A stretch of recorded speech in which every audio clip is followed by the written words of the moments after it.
citizens. We're paying your salary. Yung ganyan talaga. We're paying your salary, so you answer us. For the meantime, I'm making a proper, even if you don't receive, by law we can proper the complaint and all the annexes, and that is legal. If you will not receive, that is deemed legally received by law. We tendered it Tender. to you. We are propping and tendering it Our complaint. in under and by virtue of the Constitution. Let me say, Sandali. today is 2:18 Okay, si attorney- in the afternoon si attorney of naman- 22nd I January. acknowledge the time is 2:11. Yes. Oh, sige, 2:11. Okay, sige. Para kalma lang tayo, si attorney naman is here to explain to us. Attorney, maybe better to Yes, discuss it now. explain it to us right now. I will. Upo muna kayo tayo. Upo muna tayo. Kaya sabi ko baka. Ako muna tayo. Para hindi tayo parang tense dito sa ano. Yeah, Attorney, please sit down here. I note your manifestation, sir. I note your manifestation. But going back, Banyero, to my original question, what is your legal authority in saying that you are not authorized to receive? We want to know. We are It curious. is a statement of fact na I am not authorized. Okay. So you are saying that based on your own conclusion of what the law says, you are not authorized. Is that what you're telling this fellow lawyer? It's not in the law. It's Kaya against the nga, law. It's against the law. is that what you're saying? Okay lang, sandali ah. So sinasabi na ni attorney, I'm not authorized. Is there an instruction, attorney? No. Walang So instruction that- from SecGen, walang instruction from... Okay, going to my next question. Okay. Since there is no instruction, you're saying that you cannot receive the complaint is based on your conclusion of the what the law says. Wait, sir. Wait, sir. Okay, listen mo, sir. These questions, what are they for? We want to know because we are citizens. We are And paying your this is a public salary. office. You are a public, you're a public official. Okay, one by one. Under the Constitution, very clear that if there's an impeachment complaint and duly endorsed by Sige, para maliwanag na I refuse to be covered by any media recording or anything. Ano, this is public. Wala yan sa ano. Hindi pwede. This is a public office. It's a public office. Hindi to private conversation pare ko. For manifestation's sake, Okay. Okay. I just manifest. Okay, I go ahead. have not consented to any recording or broadcasting of any conversation here as I don't. Okay. Our lawyer and co-complainant, Attorney Perry Topacio will tender the Okay. complaint. Okay. Let's Hindi, sandali lang, for the record. Oo. We'll tender the complaint Oo. in accordance with the Constitution. I know. Okay. I note for the proper. That's Kanina yun, di ba? I know. Inabot ko. Yes, sir. Kanina I yun. note for the proper. I said no. Para let's go through the motion. Okay. I said no. Okay. Yes. Para at least po. Okay. Nonetheless, we are tendering Yes, the Attorney, Attorney. just to be, to you, to be candid, syempre, because we understand na hindi ka naman yung authorized, but of course, as a group, we will also take legal steps. That's why may mga ganito na motions. You understand na? So, we thank you.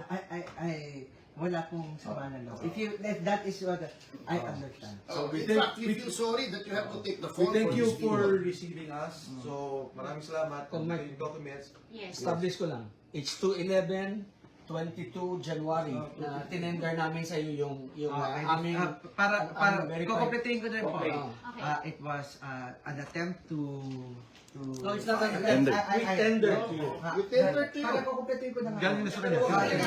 Sige, let You him... are here To tender. to tender. I refuse. That's legal. And you left a copy here in the office. You could actually leave it there.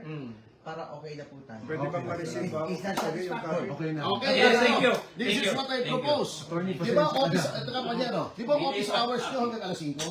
7 o'clock. 7 o'clock, okay.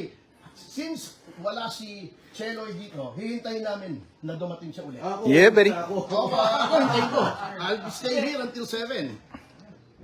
Saan ba si Cheloy? Tanungin mo ko We sa will wait Out of the country. until Okay. Kaya, Anyway, thank you for that. Alam mo naman na, where is the SecGen? Where is the SecGen? Asan ang section? For the Saan ang record. SecGen? Sandali. Where's the SecGen? For the record. Taiwan. And in her absence, who is the acting SecGen? Sandali. For the Gusto ko record. lang linawin ko sa Isa-isa Who is? lang. Isa-isa lang. It's you.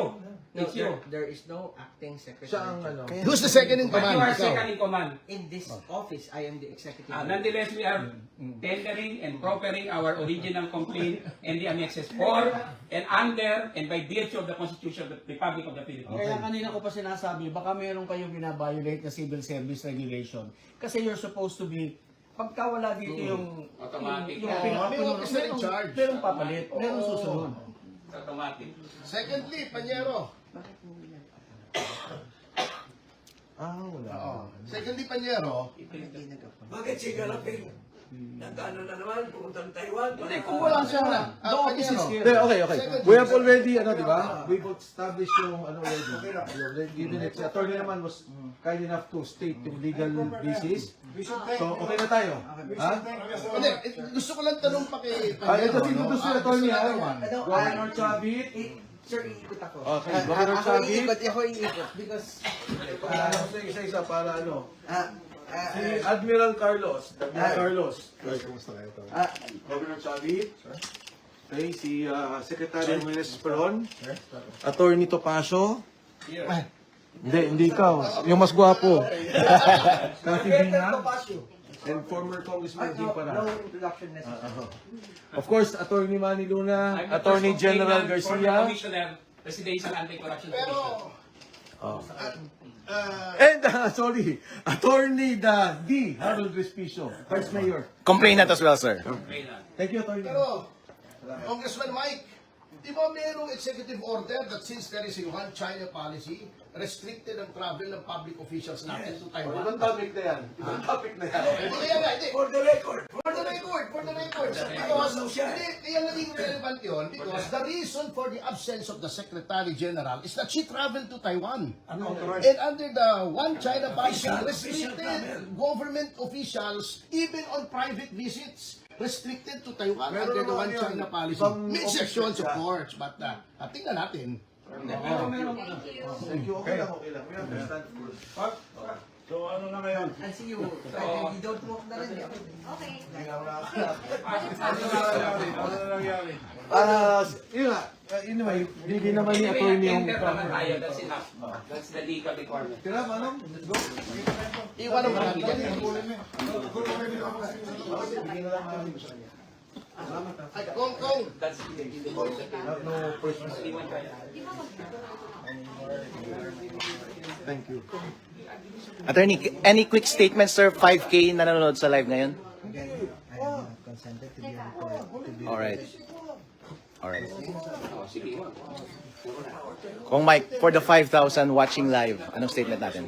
Well, una sa lahat, si attorney was kind enough to come here and sabihin niya na hindi niya kayang tanggapin.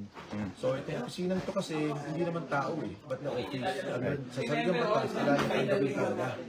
And ito ipapakita lang na talagang yung nako ng impeachment ay kalokohan at gusto nilang babuyin ang ating proseso ng saligang batas sa impeachment. Ito lang ang pagkakataon ng tao magreklamo, hindi pa pinayagan.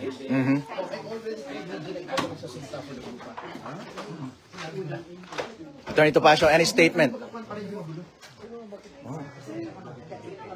Yes. Any statement, sir? Well, I second I give my full assent to the statement of Congressman Mike Defensor na talagang sinisigil yung karapatan ng mga taong bayan na sila ay magreklamo.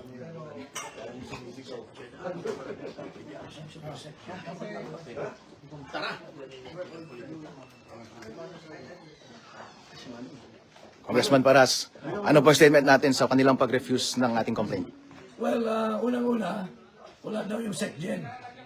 Nasa Taiwan daw. Unang-una, yung SecGen, she's violating the one China policy. Kasi dati siya doon na head ng NECO. What's her business there? When she's work, she's supposed to work here to receive our complaint. So, dapat matanggal yan si Garapil. Tawag ko nga dyan, Garapal eh.